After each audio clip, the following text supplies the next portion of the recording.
সামান্তা শারমিন, আমি আপনার কাছ থেকে শুনতে চাই যে অনেকে বলে জুলাইকে ব্যবহার করে জুলাই চেতনা ধ্বংসের এক ধরনের অভিযোগ আমরা শুনছি, এরকম অভিযোগ এসেছে, আজকেও এই সম্মেলনে এই কথাটা হয়েছে। জুলাই যোদ্ধা পরিচয়ে মব করা, এটাও হয়েছে। বিশেষ করে এই যে ঘটনা দুটি যেটা আমরা দেখলাম সম্প্রতি, যে ঘটনা যে পত্রিকা অফিসে আগুন দেওয়ার ঘটনা, যেখানে আপনি নিজেও গিয়েছিলেন, আপনি জানেন, আপনার কাছে কি মনে হয়? মানে আগুন লাগাতে চাইনি, আপনি উদ্ধার করতে গিয়েছিলেন, সেটা নিশ্চয়ই দর্শকরা জানে। সো আপনার কাছে কি মনে হয় যে মানে কারা আসলে এটা উস্কে দিচ্ছে বা দিয়েছে? ধন্যবাদ জেসিন আপা, আজকে খুবই মজার একটা টপিক নিয়ে আমরা আলাপ করছি।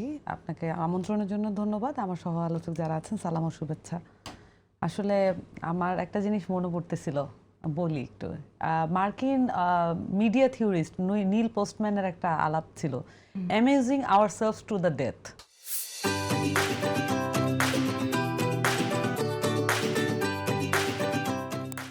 মানে হচ্ছে রাজনীতির যে আলাপ মিডিয়ায় যেভাবে দেখানো হয়, সেই আলাপটা ক্রমে ক্রমে বিনোদনে পরিণত হবে এবং এইটা এই আনন্দে উদযাপন করতে করতে একসময় আমরা মৃত্যুর কোলে ঢলে পড়লো, আমাদের কাছে মনে হবে যে রাজনীতির জন্য সকলেই সম্ভব, এরকম আর কি।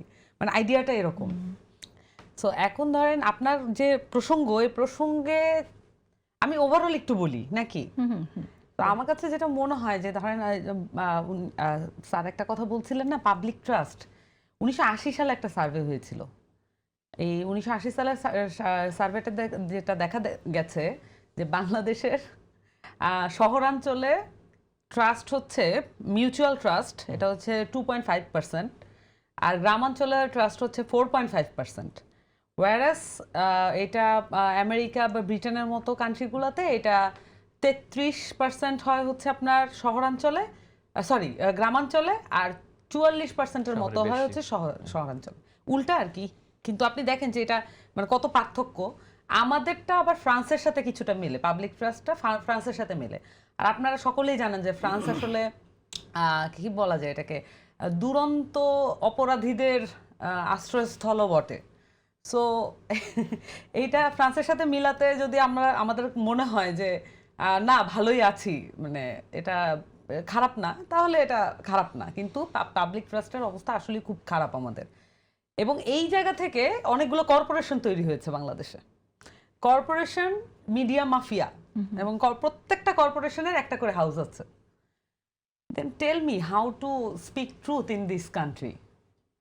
যেমন ধরেন এই টেলিভিশন যেই গ্রুপের, যে গ্রুপ অফ কোম্পানি, সেই গ্রুপ অফ কোম্পানি আজকে ধরেন এখন ধরে নিচ্ছি অন্তর্বর্তীকালীন সরকারের সময় অনেক ভালো কথা বলা যাচ্ছে।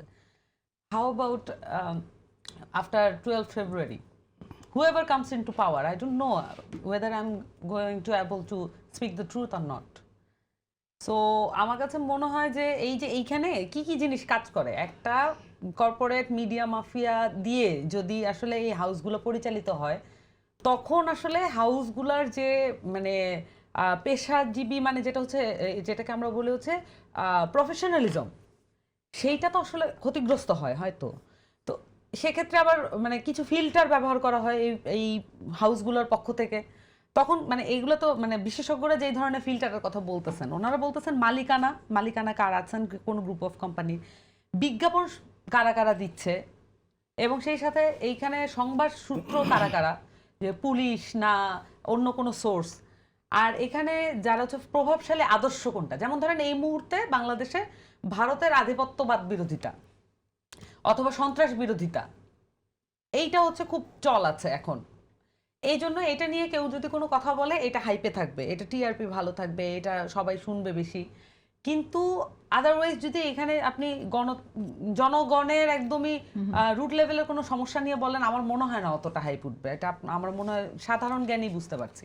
সো আমি যেটা বলতে চাই যে আপনার যেটা বলছেন যে কেন মব উস্কাচ্ছে, কেন এই প্রতিষ্ঠানগুলো হামলা করা হচ্ছে, এইটার উভয় পক্ষেই, এই সবগুলো বিষয় আমি যেগুলো টাচ করলাম, উভয় পক্ষেই এটা কাজ করছে। যেমন মিডিয়া হাউসগুলো রিফর্ম হয় নাই, বা তারা আসলে পেশাজীবিত্ব মানে মেনটেন করছেন না। আবার একই সাথে যারা হামলা করতে যাচ্ছেন তারাও খুব সুনির্দিষ্টভাবে কারো না কারো দ্বারা উস্কেই যাচ্ছেন, এবং এটা উস্কে যাওয়াটা ঠিক ক্ষণিকের বিষয় না, এটা এক ধরনের পরিকল্পিত বিষয়। সো এটা ঠিক উস্কানো শব্দটাও মনে হয় অ্যাপ্রোপ্রিয়েট হবে না। সো উভয় দিক থেকে এটাকে দেখাটা আপাতত আমি মনে করব এটা কিন্তু জরুরি। এই যে উস্কে দেয়া, সেটা কারা উস্কে দিচ্ছে, কেন উস্কে দিচ্ছে, সেটাকে আমরা বোঝার ক্ষেত্রেও আমার কাছে মনে হয় যে আমরা ঠিক স্পষ্ট থাকতে পারলাম না। একটা তদন্ত হবে, তাদের বিচার হবে, কিন্তু আমরা আসলে কি জানলাম, যে কারা কাজটা করলো, কেন করলো, সেটাও তো বোঝা খুবই জরুরি। আমরা 2-4 জনের নাম বলছি, হয়তো এর সাথে আরও অনেকেই ইনভলভ থাকতে পারে, ডিটেইল ইনফরমেশন কিন্তু আমাদের কাছে নেই। আর যাদের কথা এসেছে তারা বিশেষ একটি দলের যারা আছে, সেক্ষেত্রে আমরা শুনলাম ব্যক্তিগত মত তাদের, এবং ব্যক্তিগত মত বলার মধ্য দিয়ে দল। ব্যক্তিগত মত কিভাবে হয়? একটা দলের মানে নির্বাচিত ভিপি, একটা দল থেকে মানে ছাত্র শিবিরের নির্বাচিত ভিপি আহ্বান করছেন যে আপনারা মানে প্রথম আলো ডেইলি স্টার একটাও থাকবে না। এটা তো কোনো অদ্ভুত ব্যাপার না, এটা তো প্রকাশ্য তার মন্তব্য। পরবর্তীতে ক্ষমা চাওয়ার আগেই তো সব ঘটনা সেদিন রাত্রেই শেষ। উনি তো নিশ্চয়ই 5 মিনিট পরেই উপলব্ধি করেন নাই, তাহলে তো উনি এটা সংশোধন করতেন সাথে সাথে। পরের দিন পর্যন্ত এটা সময় লাগলো। কিন্তু মানে এবং একাধিক এরকম ইনসিডেন্ট সেদিনই ঘটেছে, একাধিক মন্তব্য এরকম এসেছে। সো আমার কাছে মনে হয় এটা খুবই পরিকল্পিত। এটাকে উস্কে দেওয়া বললে মনে হয় যেন এটা কেউ একজন অ্যাক্সিডেন্টালি করেছে, কিন্তু এটা অ্যাক্সিডেন্টাল না, এটা পরিকল্পিত, যাতে করে যে কোনো ঘটনাকে আসলে নাড়ানো চাড়ানো যায় এবং এক ধরনের পাওয়ার ফিল করা যায়।